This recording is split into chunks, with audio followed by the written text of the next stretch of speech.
Okay. Hi guys! Hey everyone! This is Scout Troy, aka Probopassed and TangelaBoots. We're here to do a little PCBL 13, I guess like power ranking, except we're probably not going to rank them, we're just going to talk about them. Yeah, we're just gonna do a little draft analysis. Yeah, just going to look at them, probably insult them a little bit, maybe compliment them just a little bit. See what we have to say about all the teams here. So I guess we're just gonna go in draft order, and so we can start with I Hate Bullies, or Casey. He had first pick overall with the mega round. What are your overall thoughts? What are your overall feelings? I feel like he has a really powerful first half of his team. They're also very dark in color. They look very intimidating. They all look kind of angry. I feel like if I saw that in team preview, I'd be like, "Whoa, these guys hate me." They definitely there's a menacing aura surrounding this team. I said right before the video that TangelaBug looks like the first green blade of grass of spring compared to everybody else on the team.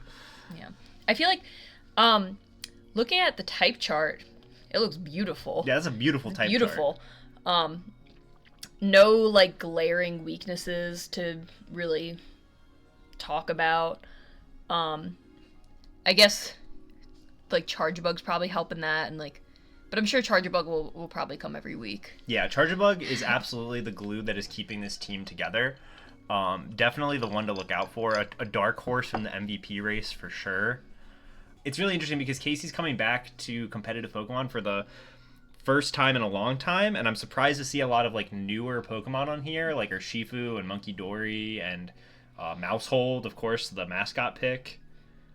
Monkey Dory is such a Casey Pokemon. It's a very. I feel like he's gonna do great things with Monkey Dory. I expect nothing but great things with the combination of Casey and Monkey Dory. Mm-hmm.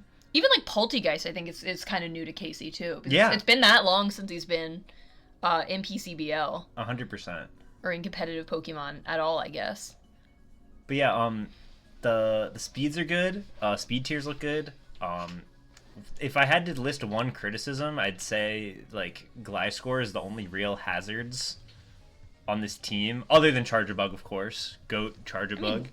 Mawile could throw up a Stealth Rock if it so desires. If it wants to, you could do that.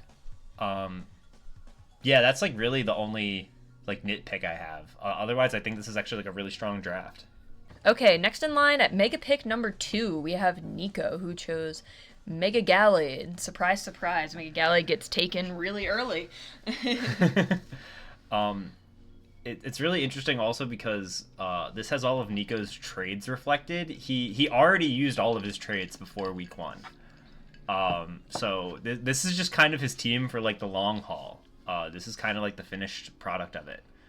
I think there's a lot of scary Pokemon on here. Obviously the Mega Gallade, Tornadus Therian, and Raging Bolt all kind of need to be respected.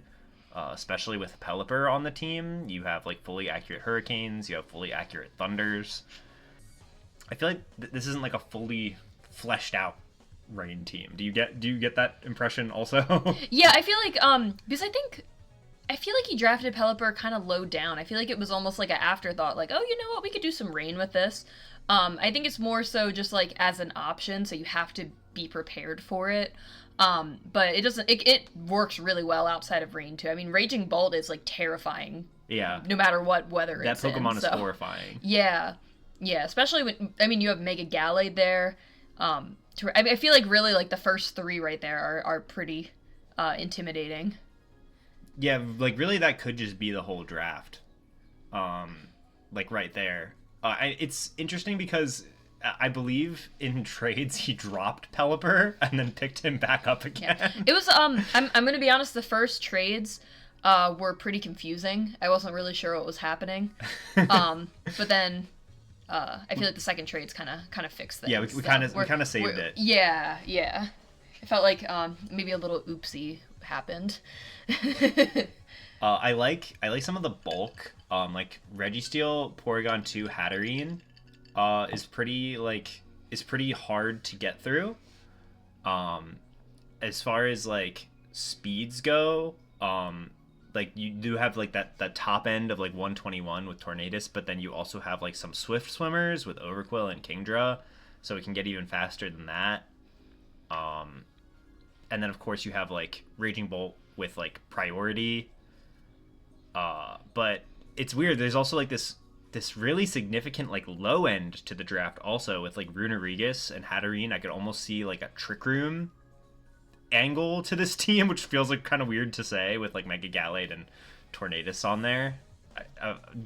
Overall, I just feel like it's kind of a weird like half rain team. It's like a rain option, a rain mode, but like you can't go wrong with the top three. And I feel like Nico will probably have a lot of fun trying to get the most out of the rest of the draft in a way that like we probably won't expect. Mm-hmm. So this team, frankly, disgusts me. We have Pluto supporter, Pluto, Evan. This is the reigning PCBL champ. And I feel like the draft certainly looks like a reigning champs team. It looks really, really scary to me. The combination of Rillaboom with Sneasler, Goldengo, and Mega Diancie is just really scary to me.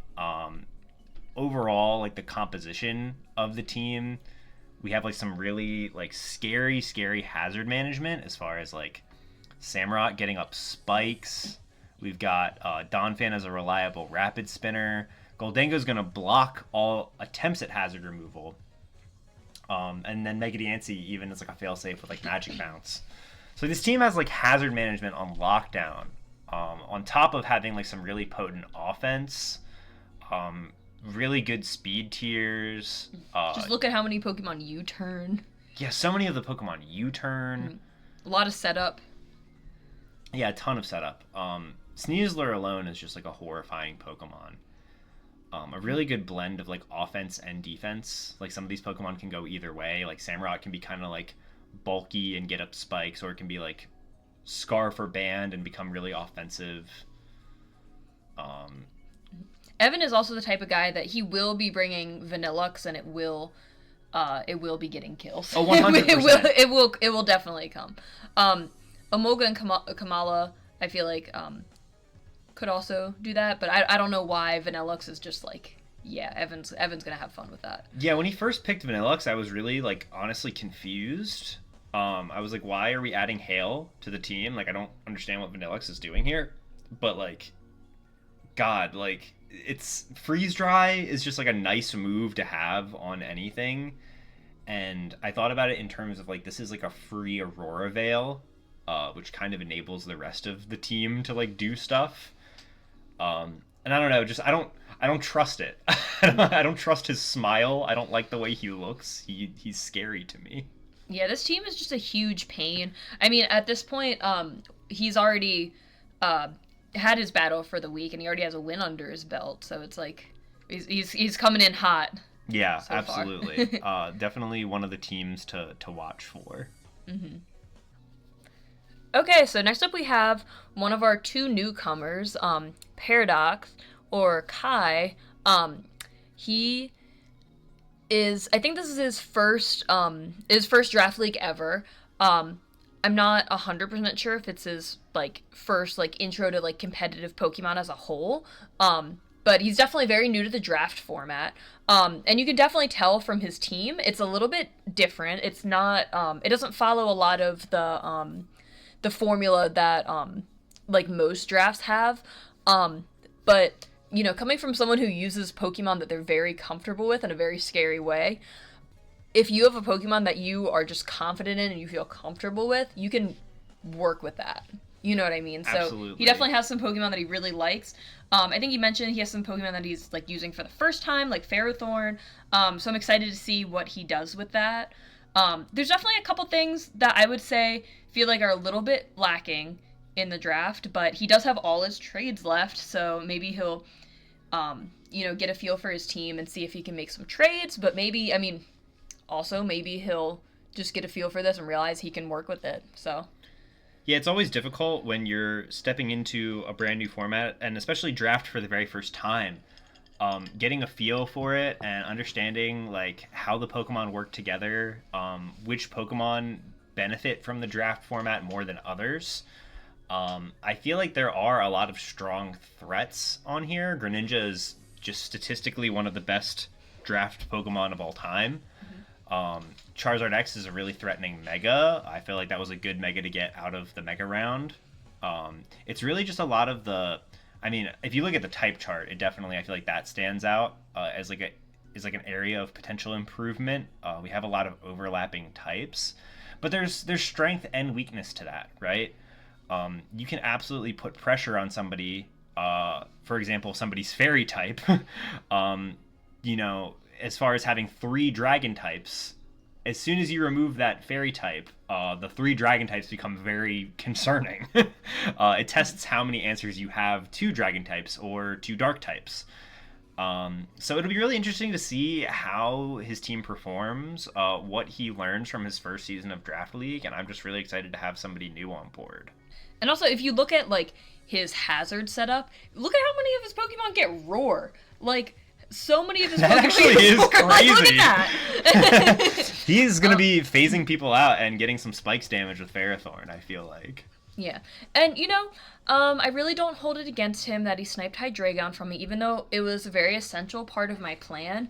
I'm definitely not gonna be plotting any type of extreme revenge week 2 when we battle. It's all water under the bridge to me. I don't care. Everyone gets sniped. I don't care. It happens. Yeah, Hydreigon. Like, yeah, I'm so glad he got Hydreigon. Yeah.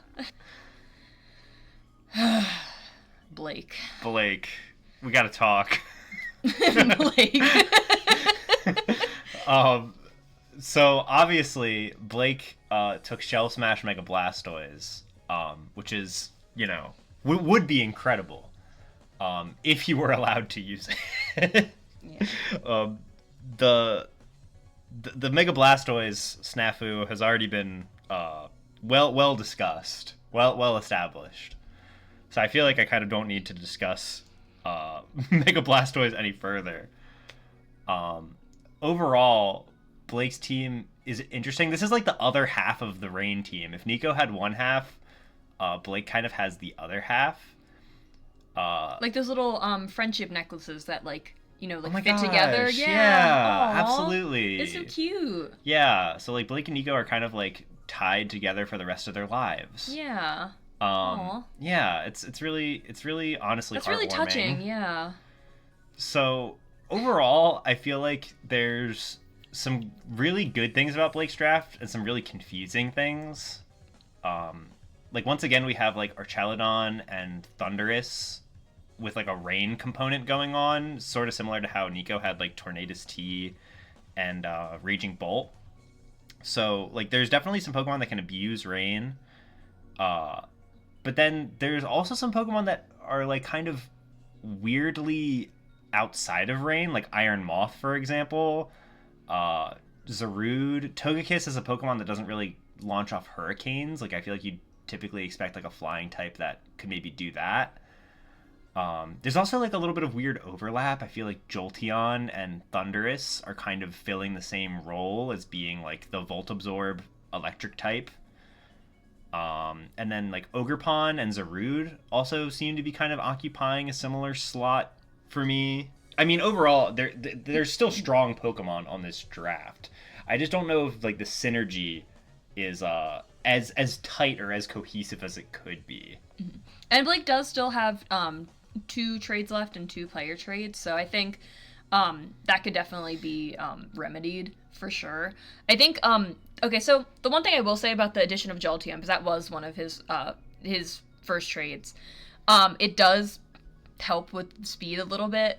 I feel like in the current meta, if your fastest Pokemon is 110, I would say that the speed is just a little lacking. Yeah, absolutely. Just a tiny bit. It's not like a huge deal, but I don't think he has any Swift Swim Pokemon. Yeah, I would love to see some Swift Swim on this team. Yeah. If he traded like Mega Blastoise for Mega Swampert, for example, I would kind of be mad because I wanted Mega Blastoise and then he would just give it up. But I feel like that could add. Yeah, I definitely would like to maybe see something with Swift Swim added to the draft. I will say, outside of that, he has a lot of good choice scarf potential, like in Zarude and Thunderous. And then, like, of course, Ogerpon can Trailblaze, Mega Blastoise can Rapid Spin. So, like, there's ways to augment his speed outside of Swift Swim. It just feels like a team that, once again, isn't fully committed to Rain. And so I'm left feeling like just a little bit confused about what the goals of the team are. But I mean, I don't know. I trust Blake to figure it out. And you know, I know he's comfortable with like Togekiss and Thunderous T, for example. So like that alone is kind of frightening. I'm excited to see what he's gonna do with Iron Moth. I'm not. Oh, okay. Blake sniped me of Iron Moth, and I'm still upset about it. I wish it was me instead. Blake, you should give him to me.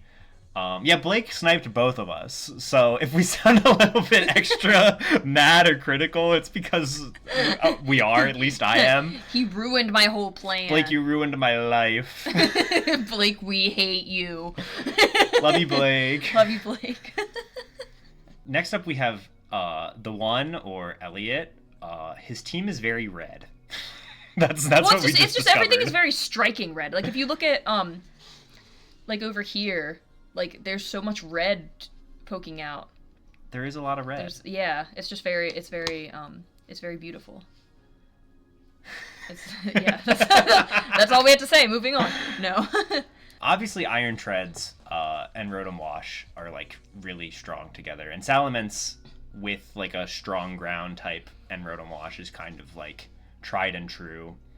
You have like a very traditional like Fairy Dragon Steel core, but then like when he initially added Indeedee, I was a little bit confused, just because of like Mega Gardevoir. I was like, I guess boosting Psychic Terrain could be really nice, but then when he added Hawlucha, I was like, oh, now there's like a actual terrain aspect to his team. As far as like speed looks pretty good. There's a lot of 100. There's a lot of Pokemon that are kind of stuck at that like 100 speed range. Even Indeedee at like 95 is like pretty close to that. And Iron Treads at 106. I feel like a Trick Room team would devastate him.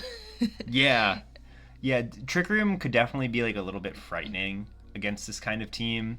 But overall, like the speed is pretty good. I guess Hawlucha being the Pokemon at the top end is like not super ideal, because he's kind of going to be tied to like whether or not Indeedee comes a lot of the time, I feel. The type chart, I mean, like Rock is definitely something that concerns me. Fortunately, you do have like a really good Rapid Spinner in Iron Treads, but it feels like there's a lot of pressure on him to be the rock resist for the team and to Rapid Spin the rocks away. But you also have Rotom Wash defogging, who can pretty much reliably defog. That's true. Like you're not putting defog on Hawlucha or Salamence like 90% of the time. Let's be real. Like that's not happening. Yeah, that is not happening. Yeah.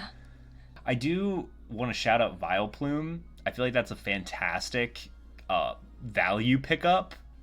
I love the defensive core of Rotom Wash and Incineroar Vileplume. I think that's like a really strong like budget core. And then of course you add Miltank. I would be a fool to not discuss Miltank. That's like a really good Pokemon. Very, very well documented how much I care for Miltank. And so I feel like it adds a really reliable Stealth Rock setter to kind of take some of that pressure off of Iron Treads to do a lot of the hazard management. I don't know. Overall, there's just a lot of like setup potential, a lot of bulk.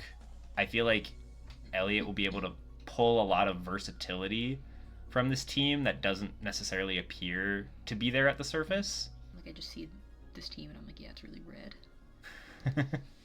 Rotom Wash having Levitate is really important.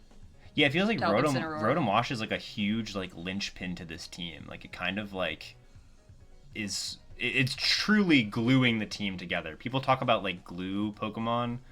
Like if you removed Rotom Wash, it would be like removing like a staple from like packet of papers. It's Yeah. like genuinely holding them together. Yeah, and Rotomosh is like really like a humble guy. Like if you look at his like smile, like it's like we're talking about how he's the glue of the team, but he doesn't let it get to his head. No, He he just he clocks in, works his 9 to 5, keeps his head down, does his job, and he does it well. Yeah, and he just always has a winning smile. Yes, a wonderful attitude. Yeah, doesn't never ask for too much. A delight to have in the classroom. Yeah.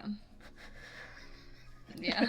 I feel like he works well with Ogrepon in that way. Works well with others. Oh, yeah. Yeah. He works well with others. Why is Brute Bonnet so emo? Why does like Hisuian Typhlosion looks like a bucket of water was dumped on it? So next up we have Matt's team. It's honestly, it looks to me like a really strong team. There's definitely like a couple flaws here and there, but I guess starting off with what's positive, you have Megalopony, of course. Very, very strong, fast Pokemon. Traditionally has done very well in PCBL in particular. An absolute menace. An absolute menace. A nightmare to go up against. I am not looking forward to that. And then you combine that with Landorus Eye, and then a really bulky core of Corviknight and Slowbro. And obviously they both bounce off of Landorus, wanting to have, a immunity to the shared electric weakness. So those top 4 are pretty strong to me. And then, of course, Glamora with the toxic debris, getting toxic spikes up, is definitely going to be pretty significant. Just a nuisance. Just a nuisance for sure. Spinarak is here. Spinarak? We would be remiss to not talk about Spinarak. I feel like in his 3D sprite he doesn't have the smile really anymore. It's just kind of. He looks like he's seen some things. Yeah, he's changed. He's changed different than he fundamentally used as to a person. Yeah. That's a shame. There's some Pokemon that I'm a little bit less sure about. For example, Brute Bonnet. I feel like Brute Bonnet definitely gives off the vibe of, oh crap, I forgot to draft a dark type. I remember Matt was, because when I was gonna get Roaring Moon, he was like one of the only people that I was sure would get it. But then who got it? I don't remember who got it. Jermoy got it, of course. And he was pretty devastated by that snipe, so I think he was probably like pretty reliant on having like that like really offensive dark type. And there weren't like a ton of like great options on the board. So I feel like I don't necessarily want to call Brute Bonnet like a budget pick, but like he's a relatively budget pick. It's a relatively budget pick, yeah. He's trying to gas it up for sure. Yeah. So I mean, it's better than not having a dark type. Yeah, absolutely. Yeah. I would definitely rather him have Brute Bonnet as a slapped-on dark type than no dark type at all. I will say, if we're going from the Roaring Moon snipe, Baxcalibur was like a great pickup as far as just having a really menacing, difficult to prepare for dragon type. It's certainly not as fast, but it's really, really strong. The fact that it can't be burned is really nice too, as far as the options for dealing with it defensively are kind of limited. It's interesting because when I was first looking at Matt's team, I was thinking like, wow, his team is like pretty defensive. But then like when you look at his offensive Pokemon, it's like his team's pretty offensive. It's like very interesting. It's I feel like his team is like almost like a little bit deceptive in how it like you see like Corviknight, you see Slowbro, you see Brute Bonnet, and you're like, oh, this is like really like defensive. But then I don't know. Yeah, then you have like Megalopony and Landorus and Superior and Baxcalibur, and it kind of adds like that speed and offense to it. I feel like Landorus is kind of a really nice like midpoint between the defense and the offense, because it's not Landorus T, so it doesn't have a lot of the same exact bulk, but it certainly it can definitely take a hit. It can take a hit. It threads the needle, I would say, between the defensive side of this draft and the offensive side. I don't necessarily know if Hisuian Typhlosion, like I'm a little bit unsure about that as well. I do see an angle here with like Hex from Hisuian Typhlosion and then Glomora with the toxic spikes. Oh yeah, that's such a pain. Yeah, that's like definitely a pain. That's really for hard sure. to deal with. And I know Matt did really well with Gengar in the past, so it kind of like reminds me of that. I'm really interested to see how he does with this team, and especially now that there's no Torchic, there's no Yeah. speed boost baton pass. I'm really interested to see how he'll do with this team. Okay, so we have May's team. And right off the bat, I feel like there are some Pokemon on this team that Troy and I like very much. So I'm going to try not to be biased, but I will say that this is one of my favorite teams just because it has Mega Medicham on it. To be honest, I think Mega Medicham, again, biased because I won PCBL 1 with it. A lot of things have changed since Gen 6, but Mega Medicham's also changed. He has a little bit more...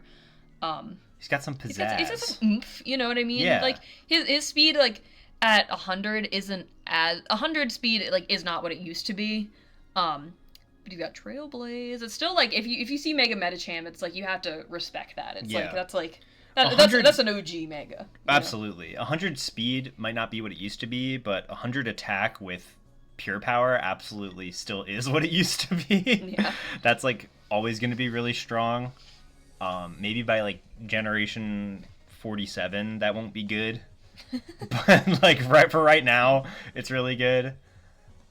There's a lot of Pokemon here that I really like the synergy between.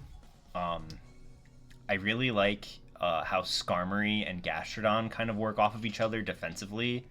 That Steel Flying and Water Ground typing are really complementary, and there's like a small hazard stack kind of theme going on here with when you add Roserade on there. 3 good Spikes users all at like a pretty good price, and it kind of feels like it complements the rest of like the offensive part of the team when you add like Zero Aura, Chi-Yu, who I love, and Mega Medicham. I feel like this team will kind of wear you down with hazards and being bulky and defensive, and then those top 3 are really going to kind of be cleaning up the games. I feel like there's some, what I would call, like, old school bulk on this team. Yeah, like Gastrodon, definitely. Roserade, even, like, Skuntank. Totally. Yeah, it's, I really, I love to see it. Yeah, I mean, even, strangely enough, Latios. Like, Latios kind of fits into that picture as well, being the more defensive of the two. And I think it really complements Sylveon as well. Sylveon also kind of feels a little bit old school sometimes as far as like sure. like Gen 6. It honestly feels like a very Gen 6 draft that also has Zero Aura and Chi-Yu on it. Yeah. Everything about it, but it's like a really good Gen 6 draft. Mm-hmm. I feel like on that note, it's going to be interesting to see if kind of like this like old school style of draft will be able to kind of hold up. I mean, obviously like Chi-Yu and Zero Aura are no joke. May has also historically done well with Cutie Fly.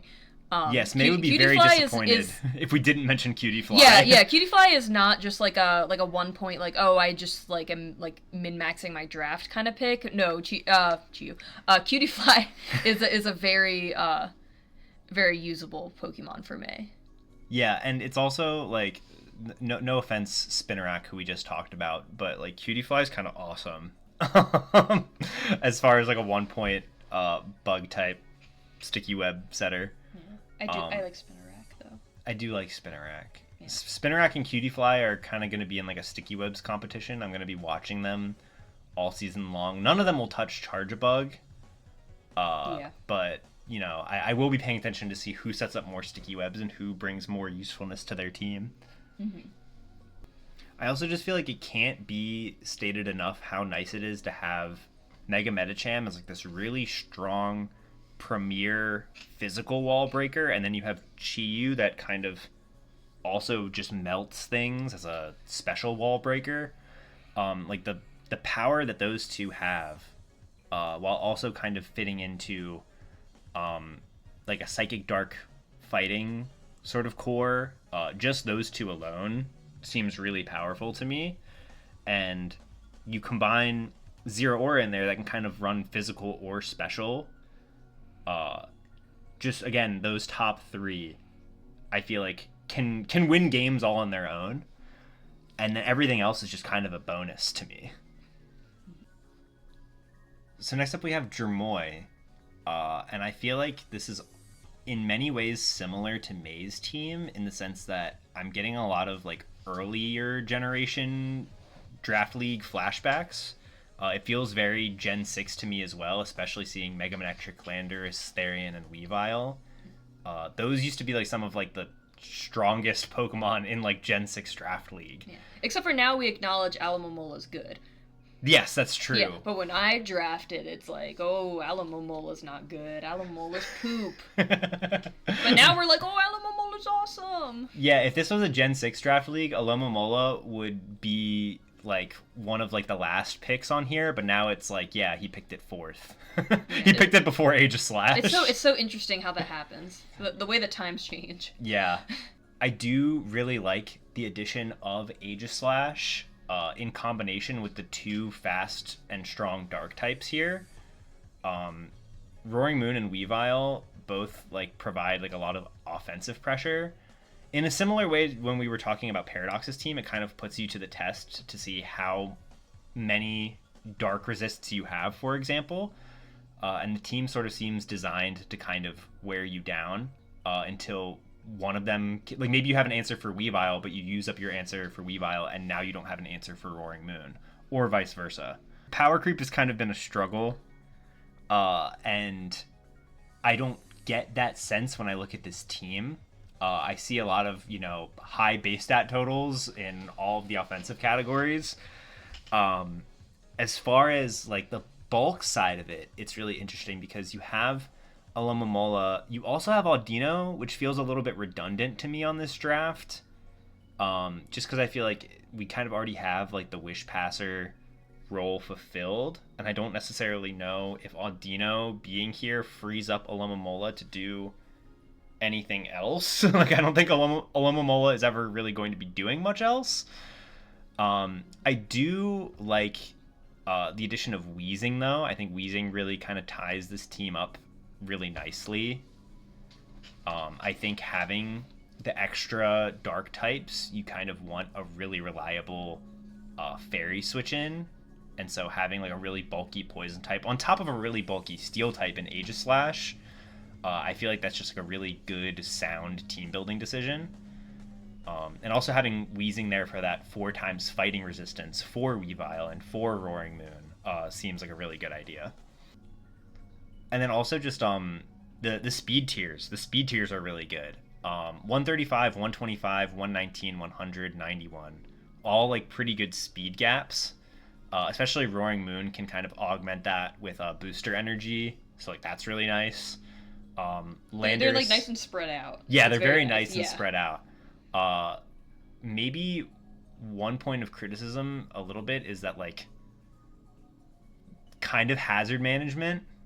Like Landorus is like the real stealth rocker here, and like Celebi, yes, it can stealth rock, but it kind of like then you have to bring Celebi. I mean, like Celebi's not bad, don't get me wrong.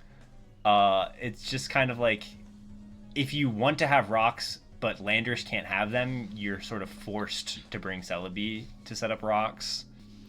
I feel like kind of piggybacking off of like the Celebi thing, I feel like Pokemon that are all base 100 and their stats like aren't really like what they used to be. I've found. I feel like in my experience it might be a skill issue, I had Shaman in a draft recently. On paper, it looks so good. It looks really nice. It can do this, it can do that. So many different things, and then when you bring it, it's like it doesn't have enough bulk. It doesn't have enough offense. It's just okay at everything. Yeah.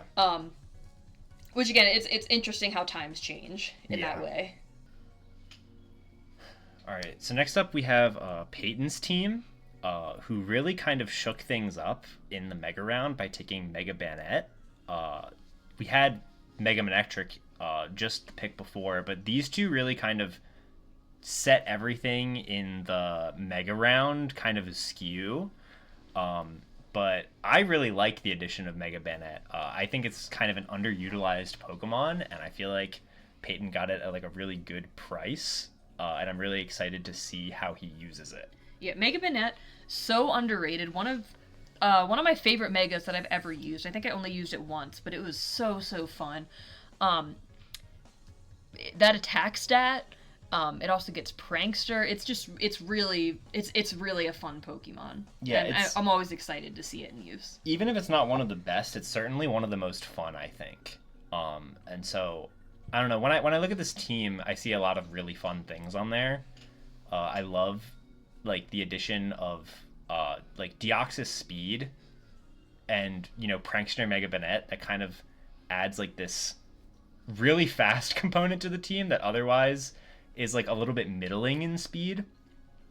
Like the speed gap from Deoxys speed at 180 to Kartana at 109 is really funny to me. Garchomp is one of like the best Pokemon of all time in draft format.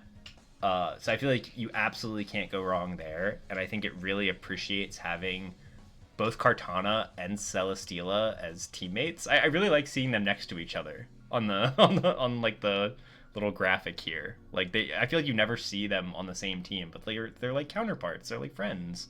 Mm-hmm. I would really like. I feel like Troy was kind of saying a minute ago that Silvally is under a lot of pressure. Yeah. To be a lot of different things. I kind of feel like this team would really benefit from a dark type and a fairy type. Yeah, for sure. A poison type as well. I feel like poison is a huge thing missing from this team. I feel like toxic spikes are going to be a bit of an issue for this team.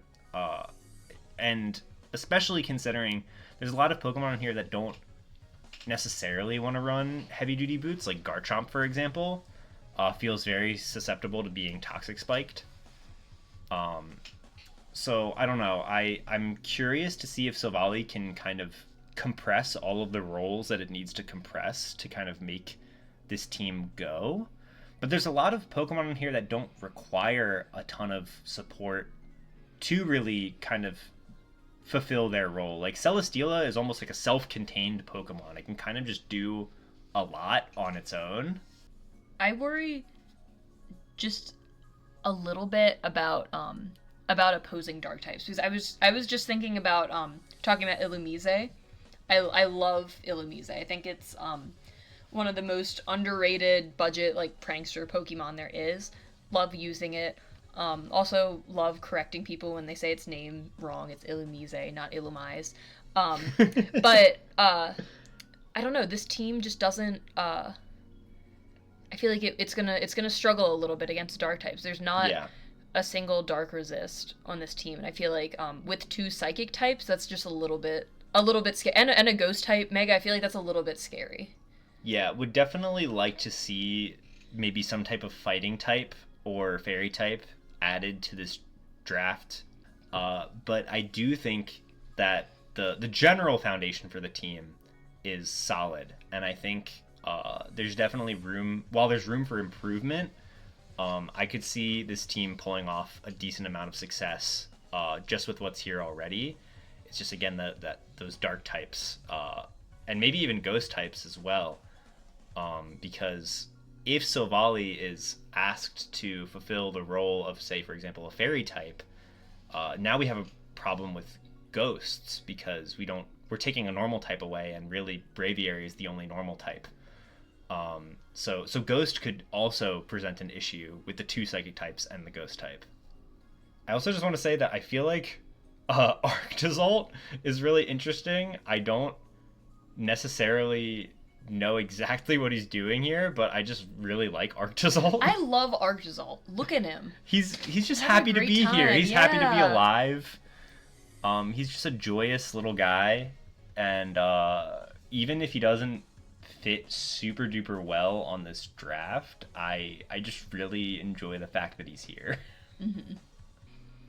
So next up we have Sean, or Blind Messiah, and his team is looking really threatening. Of course, Tapu Koko, with, in conjunction with Iron Bundle and Iron Crown, so we have a little bit of future paradox shenanigans going on here, which is definitely really scary. I also have learned by now to be afraid whenever I see Sean paired up with Screamtail. I know he has a lot of success with that Pokemon.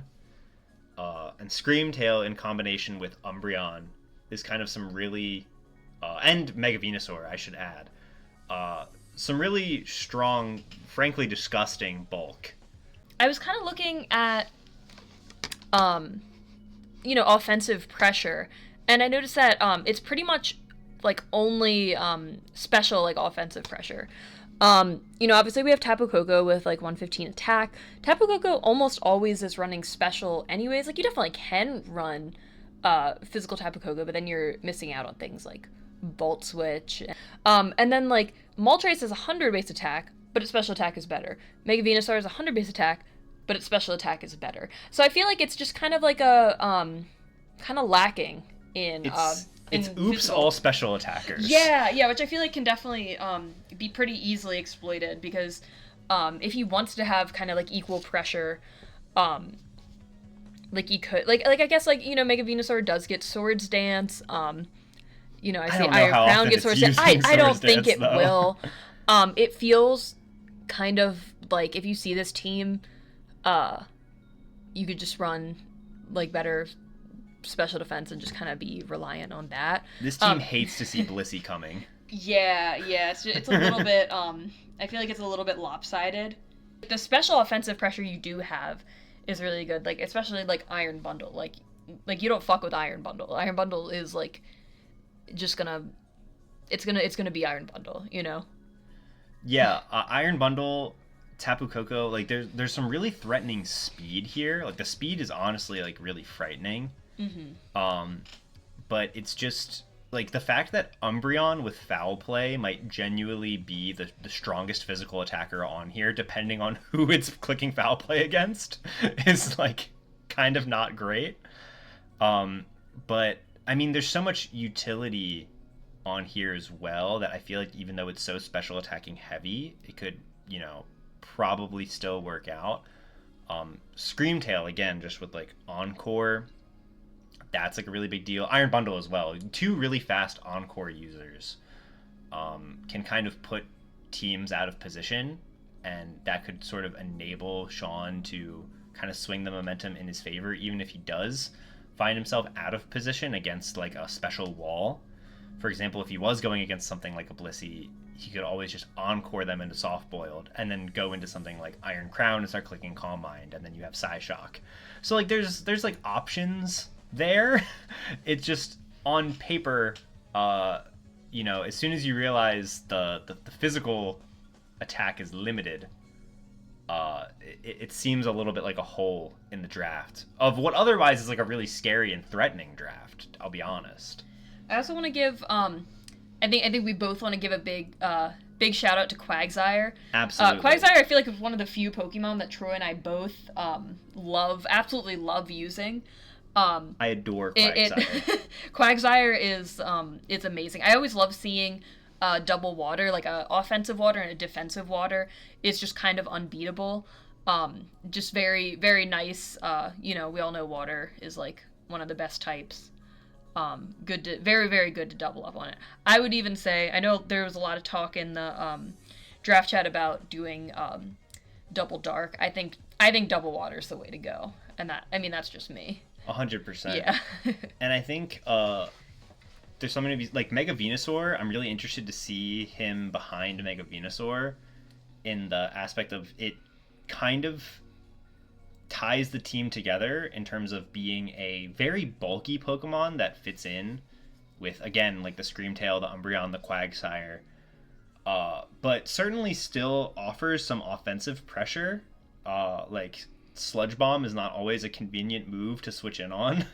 And maybe we will see Swords Dance Venusaur. I don't know. Yeah. I feel like we're gonna see Swords Dance Venusaur at least once. At least once. It's just you gotta. And then in the theme of talking about all of the low point bug type Sticky Webs users, I feel like Spidops is unfortunately the one with the least aura we've seen so far. I just realized that are there supposed to be extra eyes on the side of his head? I don't know why I thought there were supposed to be like holes, like he had holes in his head.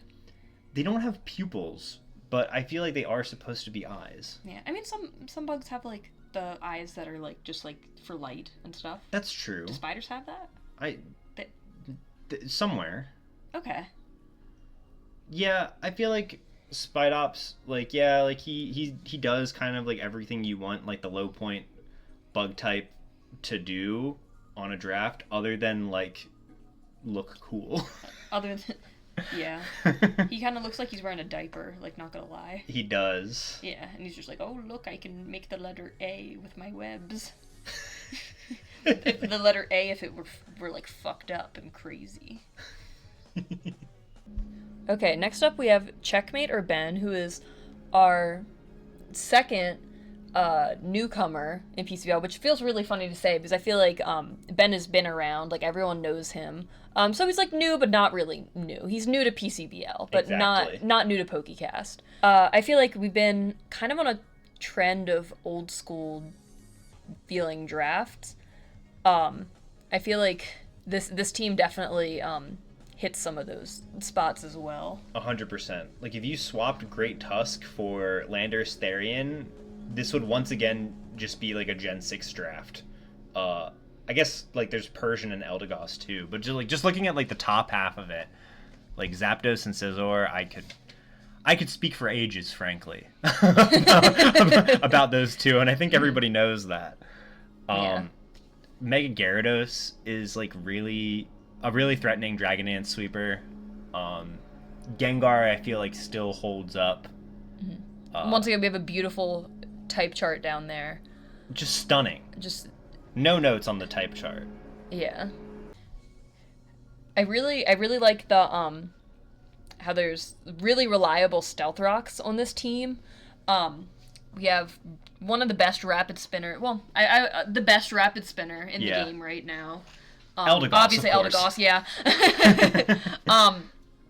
You know, we have Volt Switch, we have U-Turn, we even have a little Defog. Scizor is one of those Pokemon that can run Defog.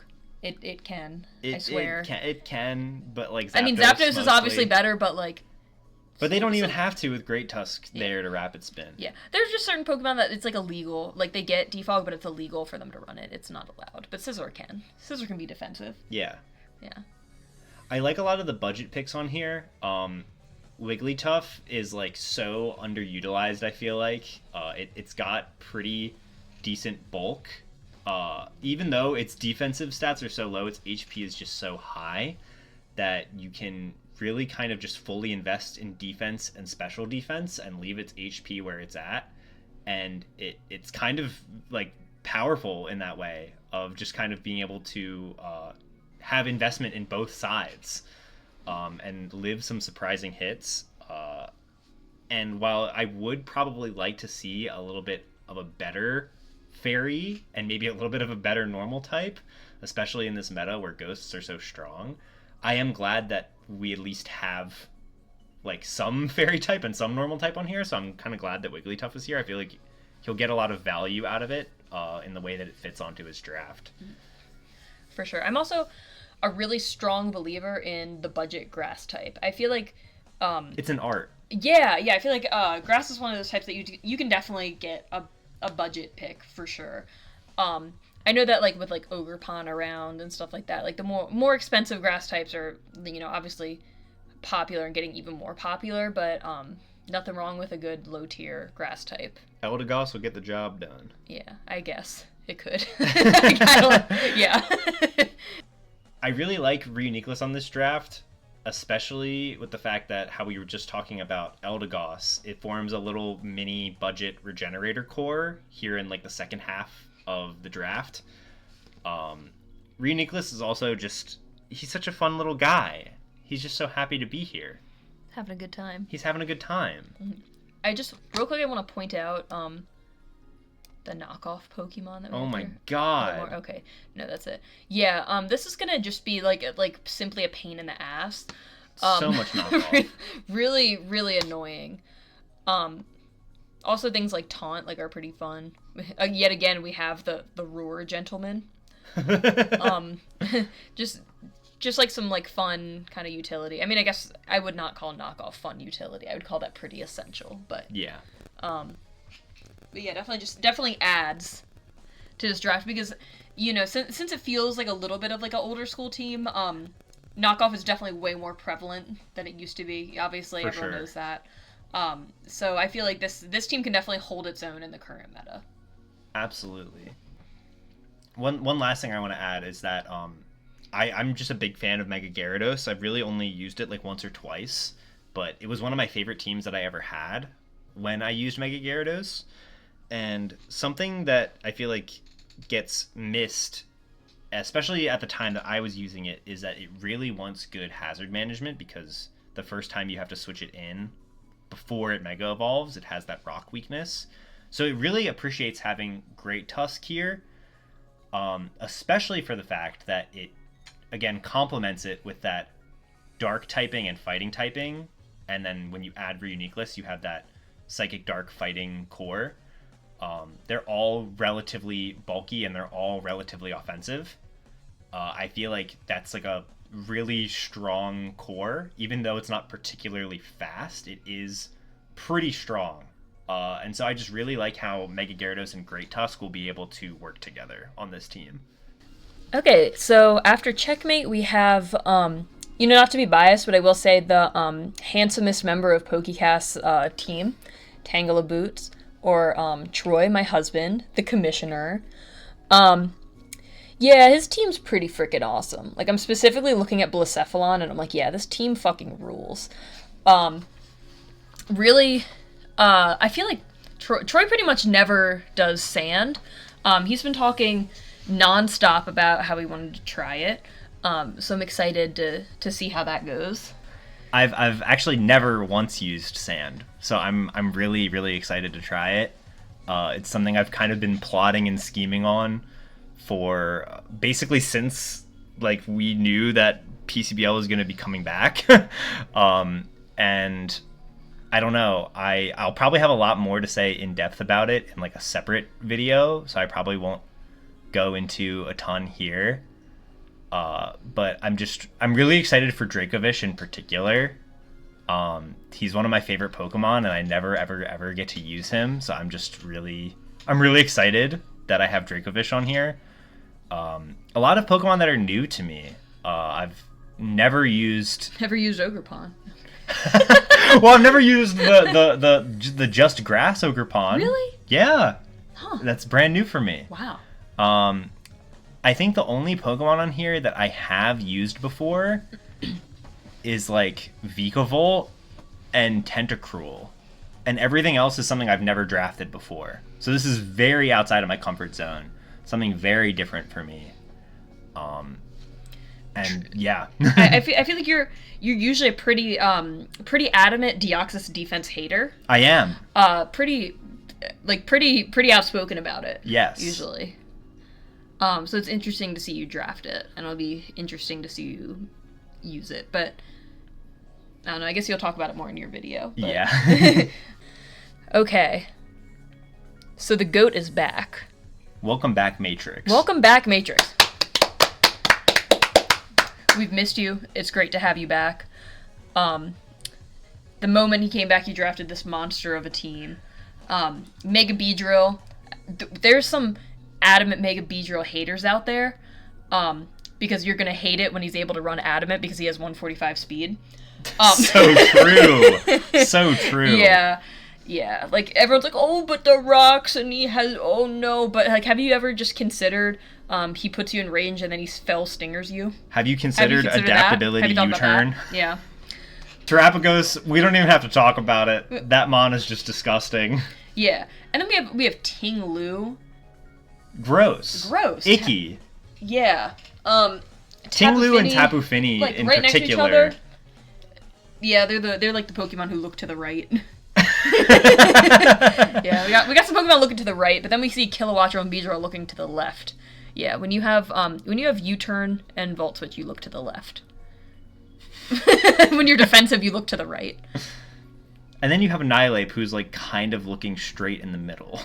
Yeah, Annihilape just doesn't give a fuck. No, he's looking to the left. He's got U-turn. He's looking to the left. I also really like that he stayed true to his word and got Gouging Fire as the mascot pick. I'm very excited to see. There's a lot of like new Pokemon in here that are very frightening. I feel like if you teleported a Gen 6 draft player into the future and they saw this team, it might kill them just by looking at it. And I think that's really frightening. Yeah. I'm sorry, is Simisage giving a fucking thumbs up? He is. What's the issue? What's the problem? I hate the way he looks.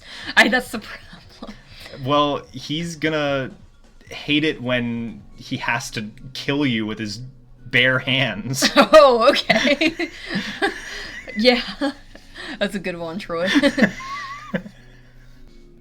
Shout out Clang. Shout out to Clang. Yeah. Yeah, I feel like there's not even like that much to be said about this team other than like holy fuck, it's just good.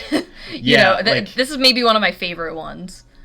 Yeah, this team looks really strong to me. Like the fast pivots with Beedrill and Kilowattrel, and then the bulk of Tinglu and Tapu Fini, and then you kind of have like the midpoints of Terapagos and Annihilate and Gouging Fire, who are all bulky but also all offensive. I think this team just strikes a really good balance in terms of like speed, power, and bulk. And it's got a little bit of everything. There's a little bit of everything for everyone here. I feel like everybody could enjoy a little bit of what's going on here. I'm also really glad that he made probably the best trade out of all of the post-draft trades that I saw. Oh, absolutely. Dropping Pecharunt for Annihilate was absolutely the right decision. Definitely fixes that synergy problem with Tapu Fini and Pecharunt. And Annihilate actually really benefits from Tapu Fini, not having to worry about being burned. Tinglu as well, not having to be poisoned. Just a really nice, solid draft. I also like the Defiant competitive core here. A little different, but... Oh, true. True. Kind of like that. Yeah. If you ever want to run anything but Volt Absorb and Kilowattrel, which you probably don't, but, you know. But it's an option. There. Yeah. If there's really only one nitpick I have about this team, it's something that I like to call the Mamoswine effect, or the Mamoswine dilemma, where this team is weak to ice and ground, which is true of maybe like 80% of teams ever drafted. However, I do think about like what a Mamoswine could do to this team, and it's quite frankly a little gross and ugly. So just as long as Matrix never has to play Mamoswine, I feel like this team will do really well. Yeah, overall, just really beautiful team. Absolutely terrifying. I forget which week we play, but I'll have to... this will be my problem at some point this season, so wish me luck. Okay, my week 1 opponent, Coach Oak. Moments before the schedule got posted, I was talking about how, seeing the top 4, on like a builder doc or against me in team preview, would probably make me puke. We got paired up week 1, of course. Yeah. So just absolutely, disgusting top 3 here. Mega Scizor, Iron Valiant, Palafin. Like, gross, yucky, really a pain in the ass to deal with, truly. Yeah, it's really, really scary and almost concerning how Coach Oak was willing to just throw his points away, but to get such a terrifying result. Yeah. Also, everything just like simply fall, like Mega Scizor falling to like the end. Also, like Palafin, like surviving to him. Just really just, man, how do we let that happen? Yeah, it's kind of crazy. And if there's anybody to extract value out of Drifblim and Pincurchin, it's absolutely Coach Oak. He's like the terrain whisperer. And like having like Iron Valiant here, I know he's gonna have a lot of fun with that Pokemon, and just seeing it between Mega Scizor and Palafin is just like, it's blood curdling. It's horrifying. This is like the draft equivalent of if like you had like a really close friend and all of a sudden they just started like buying several sports cars. It's just like, for most people it would be like a cry for help, like, dude, are you okay? but like for Coach Oak, it's like this is just horrifying. I've never seen anybody spend their draft budget like this, and it just seems so... It seems like it's going to work out really, really well. This seems like a very strong draft, despite so much of the power being concentrated in the top 6.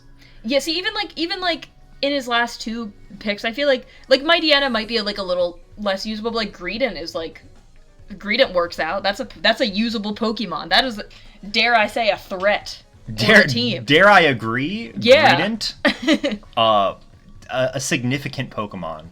A notable Pokemon. Yeah.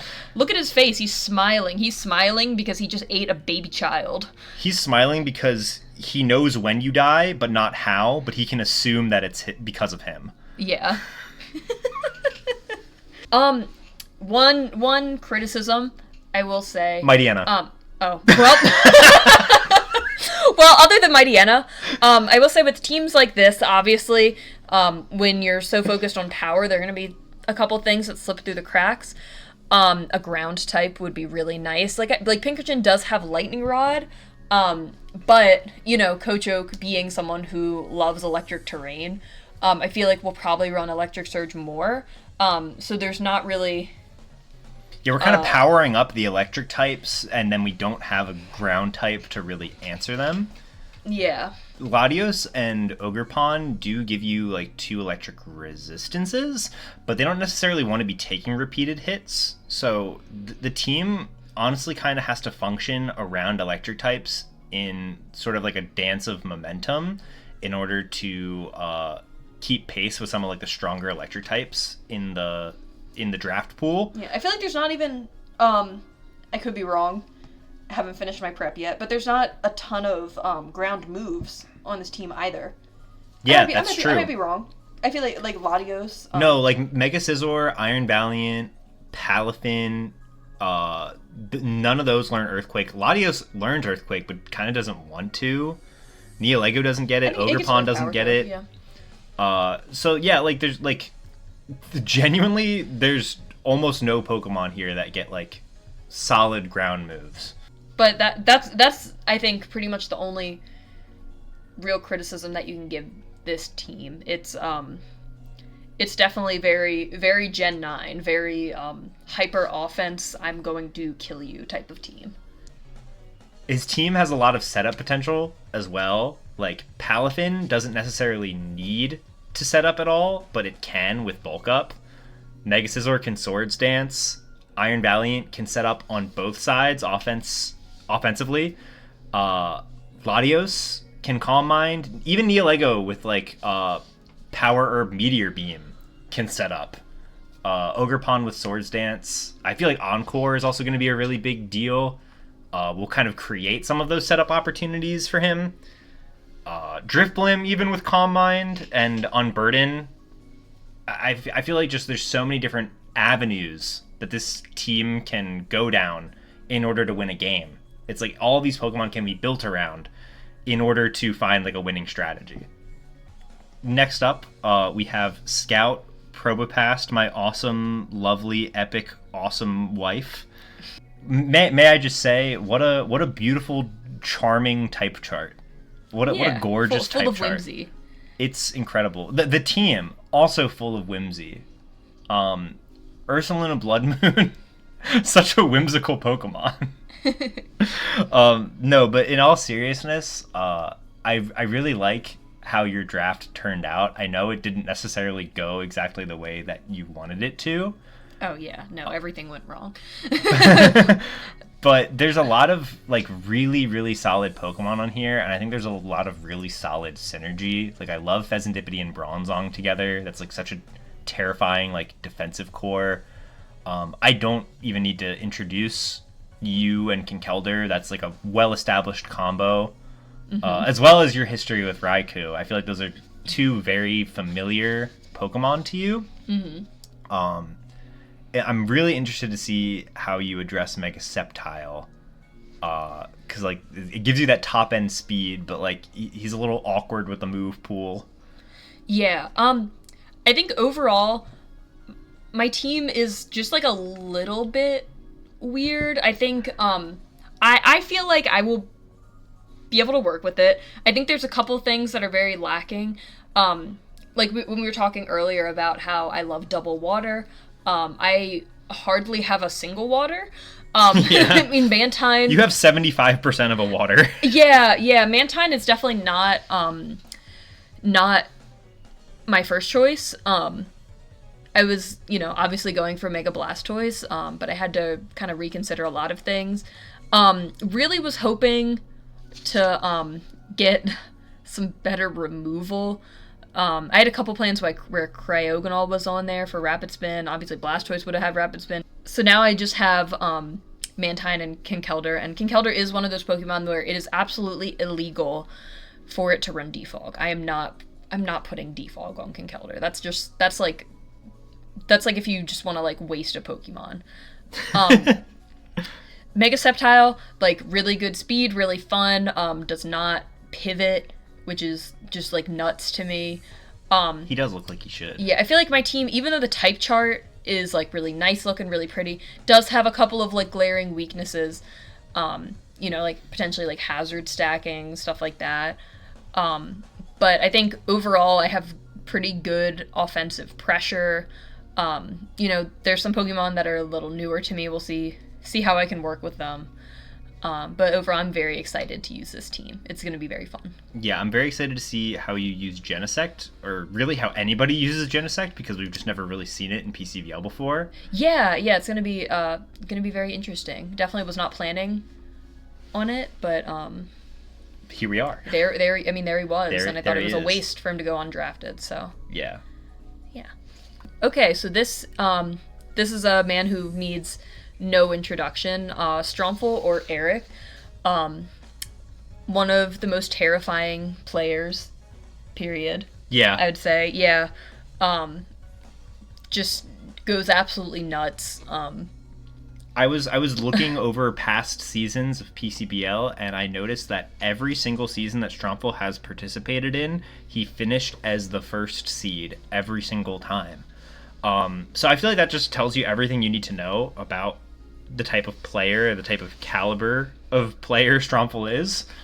And I feel like his team is very threatening, and I'm very scared that he is the one behind it. Yeah. There's definitely like a couple of little things you could say, like his speed tiers have like a little bit of like a gap here and there. Like not really. He has Shaman on the team, unfortunately, who I've already discussed. I think is just not as good as it used to be. But I also discussed I love a budget grass type, and Shaman isn't really a budget grass type. It's but, like a middle grass type. It's a mid-ground It's a yeah. One of my favorite things about Stromful's team is that it has 2 horses and 2 hedgehogs. Yeah, very very fun. It has 3 horses if you consider Mega Garchomp a horse. I don't consider Mega Garchomp a horse, but I can understand the argument. Yeah, like I don't either, but like you could if you wanted to. You could also consider Toxapex a hedgehog in a way. It is it has hedgehog qualities, for sure. Yeah, and I think honestly that might be the most important component of Stromful's team here, is like what animals his Pokemon look like. On one serious note, I do want to say that I absolutely fear Keldeo in the hands of Stromful in particular. He's just had a lot of success with that Pokemon, and I know that he knows how to extract the most out of that Pokemon, maybe of anybody I've ever seen. So it's truly horrifying to me. And he also went back to Mega Garchomp. He had a lot of success with Mega Garchomp last season, and now a bit of a different supporting cast around it. And so, there's some familiar Pokemon here that I feel like will help him out when he's, using something like Spectrier that he doesn't really have that much experience with. But I just know by like week 3 he's gonna be like somewhere on the MVP board with it. Yeah, I feel like if you're just looking over this team as someone who like does not know Stromful, you would look at it and be kind of confused because there's not. It's weird. There's like definitely some Pokemon who are overtly like extremely powerful, but a lot of Pokemon on are just kind of like kind of mid in terms of their power. Yeah. I Like feel Tinkaton and Mandibuzz, for example. I mean, yeah, that's I would even say Victini, Yeah. Shaman, Toxapex, Togedemaru. There's really not too many Pokemon on it that are just an immediate Immediate offensive power, threat. yeah. If anyone can use Tinkaton in a way that is actually useful, it is Stromful. I'm a big Tinkaton hater. Me too. I love the design. I love the design. Amazing design. It's just it just typically doesn't do much in a match. Yeah. Honestly, Toxapex as well. I know in Stromful's video he was saying he said something that pretty much made my blood run cold, which was that a lot of people think that Toxapex is like a single note Pokemon, but it's not. It can do a lot of different things. Yeah, that was and that's really scary to hear. to hear from Eric. I don't like that. That makes me upset. I would like to not hear anything like that again. But overall, really great team in Stromful's hands, I think. Speaking of people that don't need any introduction, we have Kenneth. Kenneth is just what makes PCBL in my opinion. Yeah, Kenneth is just we love Kenneth. He's a constant wild card. Everything that he does in the team builder is entertaining. Every game of his is entertaining to watch. Even the draft was entertaining to watch. You never know what he's going to do, what he's thinking. He's so unpredictable, and it's just I'm so fortunate that we get to have him in PCBL. It's so awesome. Kenneth is also the only other person who has played. He did lose week 1, but I expect him to turn it around, especially with this team he has. I feel like some people might look at this team and not be super threatened, but I feel like that's a pretty fatal mistake to make with Kenneth. 100%. I'm also terrified to see Kenneth with King Gambit and Zygarde. I feel like that is very scary to me. 100%. Something about King Gambit in Kenneth's hands is that's scary. Well, what's really interesting about Kenneth's team to me is that he has a lot of Pokemon that sort of contribute towards his playstyle, which is coming up with really unexpected combinations or sets that you would never expect or see coming. Mew is the perfect canvas for just whatever you want to do, and I think that's really frightening in someone like Kenneth's hands. You also have Ditto, which, if you're sort of worried about, not having any, specific Pokemon to counter somebody else's, just counter it with their Pokemon but faster. Ditto is such a great Pokemon to have on this team, in the sense of, if you try to play the setup versus setup game against Kenneth, he'll just copy your setup Pokemon and start using it for himself. But that said, he has so many Pokemon with great setup potential. You've got Belly Drum Ice Cube, you've got Tailglow Manaphy, Zygarde can set up in a number of ways, King Gambit can set up with Swords Dance. It's such a cool team. I really like it. It so suits Kenneth. Yeah, every single Pokemon on this team is usable and will be used. I'm really, really excited about Ice Cube, such a Kenneth Pokemon. Very, very excited to see what Kenneth has in store for us this season. Second to last, we have William, or Dandium. He's got a really fun team, I think. There's a lot of bulk in the middle of the draft here. You've got Primarina, Clodsire, and Skeledirge, which is just so fat, so gross. The double Unaware core is really nice. And I love that he picked up Rotom-Mow as people always like to do the double water type thing, but in a weird way he's kind of got the double grass type going on here. He's got his defensive grass type with Rotom-Mow, and then the offensive grass type with Meowscarada, who isn't even really a grass type 100% of the time because it has Protean. But yeah, overall there's a really strong bulk component to this team, but then you have, again, Meowscarada, one of the most threatening offensive pieces in the game. You've got Tapu Lele, which, while not super fast, shuts down a lot of priority and is just like a really strong special wall breaker. You also have Mega Altaria, which is like a really fun setup Pokemon, and the fact that it can go kind of either way with bulk or offense with Dragon Dance, and then it can be physical or special, adds a lot of versatility to his team. I'm also just really excited to see a lot of versatility in general compared to the draft he had last season, which was kind of like a rain team. It feels like he won't be as pigeonholed this time in terms of what he can and can't do. There's a lot of flexibility here. Yeah, his team is very interesting. Also very colorful, very visually pleasing to look at.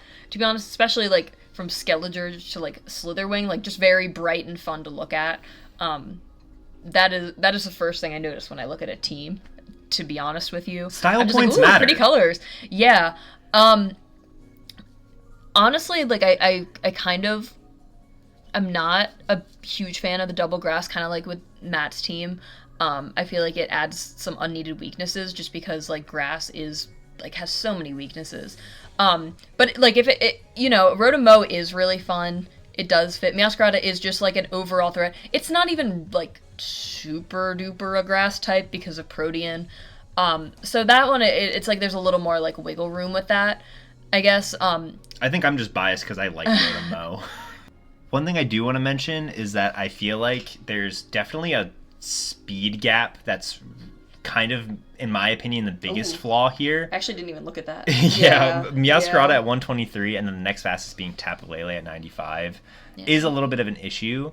I do like that there's a lot of Choice Scarf potential on the team, though, like Choice Scarf Primarina, Rotom-Mow, Tapu Lele. Those all make like a lot of sense to me. And there's ways to set up speed with Mega Altaria. Skeletors can even start clicking Flame Charge if it really needs to. Yeah, if we're desperate. If we're desperate. Definitely just excited to see what William is going to do with this team. Just seems like a very, very fun, interesting team. I love the addition of Caparajah, personally.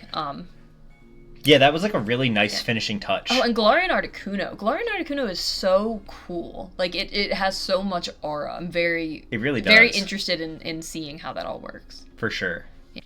And last but not least, we have Los Petros or Isaac. So Isaac had the last pick of the Mega Round and the first overall pick. And I feel like he did something truly frightening with pairing Mega Heracross and Dragapult together. Isaac did really horrible, terrible things with Mega Pinsir last season. It was the overall MVP winner. And so I feel like he could pull off something equally terrifying with Mega Heracross. And then, of course, Dragapult is just like one of the strongest Pokemon in the draft format, really, ever. And sometimes isn't even allowed. And so it's just, that alone is just very scary, especially when you factor in Galarian Slowking being able to set up Toxic Spikes, enabling that fast Hex user, really just kind of unlocks all of Dragapult's potential. I also really like Empoleon and Hydrapple as a bulky core. I really like Empoleon in Isaac's hands in particular. I know he's a big fan of that Pokemon.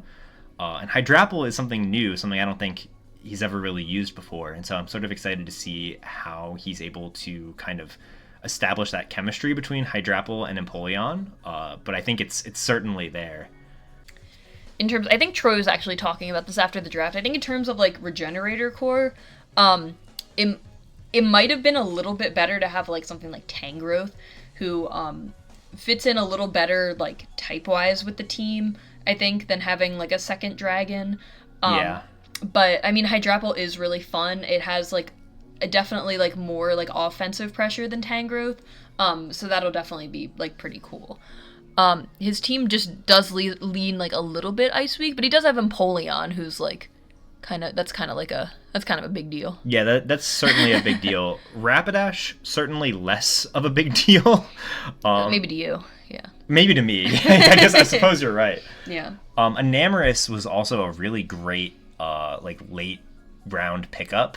Was really surprised to see it fall, and I'm really glad that somebody picked it up. And it just seems really frightening on this team, and it happened to give him another really fast I mean, not super fast, but another Pokemon above 100 speed. Obviously, like Dragapult is filling out that top end speed really nicely, but having like the Heliolisk and the Enamorus above that 100 speed, and I guess Rapidash, it like I feel like he's got some nice solid speed gaps here. Like even after that, you've got 92, 85, 75, 60. They're all like very evenly spaced. Other than of course that Dragapult top end speed. Yeah, I would like to kind of like know why he got Misdreavus at the end. Like I know it's like a budget pick that he like probably like won't super bring, but especially when you would like already have Dragapult, I feel like it would have been nice to maybe get something else that has Levitate. If I that's certainly why you got agree. It. Yeah, like the Levitate is nice, but I feel like there had to have been something else. I fully agree. Yeah. Pick. But I mean, it'll still. I mean, if he brings it, that would still be fun. But I don't know. I feel like Dragapult is like one of those mons that's like almost certainly going to come to like as many games as humanly possible. So that makes it harder to like bring your like fun budget pick when you have like Double Ghost. I feel like Double Ghost isn't necessarily the move right now. Yeah. But it is just a fun budget pick. So I don't know. Maybe I don't need to think about it too hard. I feel like Misdreavus being like the Pokemon that like we're like giving the most criticism to is like just a sign that the rest of the team is just really strong. Yeah, like absolutely. if like Misdreavus is the biggest problem and like the area of like maybe we can improve something, I feel like that's like he's definitely done something that's right. a good sign. Yeah, I feel like this is sure. a very good team, and I think has a lot of Pokemon that Isaac will be able to use to their full potential. Absolutely, yeah.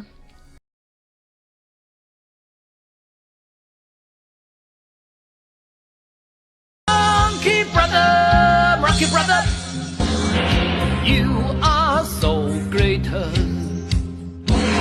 The mountains of 5 elements can hold you down. Probopassed walker. Monkey brother, you are so rare. Repeat your mantra again， 对的成绩，偶的算是出 character。Put out hell, blow out 10,000 monkeys. Blink an eyelid, see through the ghost.